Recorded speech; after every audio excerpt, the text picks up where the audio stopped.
Les forêts du bassin du Congo constituent le deuxième poumon du monde et contribuent largement à la régulation de l'équilibre climatique mondial.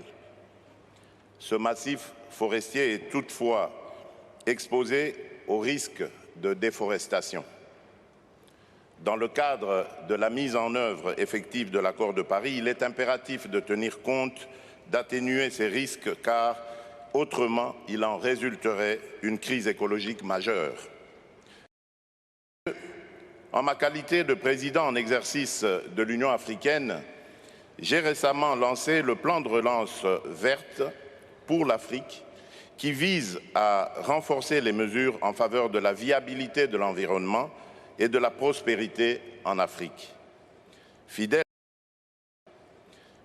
à cette ambition, la République démocratique du Congo a pris les résolutions suivantes. Accroître notre contribution déterminée au niveau national en l'apportant à 21% de réduction d'émissions de gaz à effet de serre à l'horizon 2030. Lancer par ailleurs la protection des droits des communautés locales et des peuples autochtones est capitale.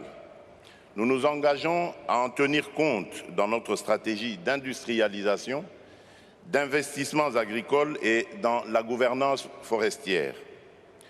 La réorientation envisagée des productions agro-industrielles vers des zones savanicoles, c'est-à-dire hors des zones forestières et des tourbières, cristallise la volonté claire de mon pays à conserver les forêts des communautés locales et à garantir les droits des peuples autochtones.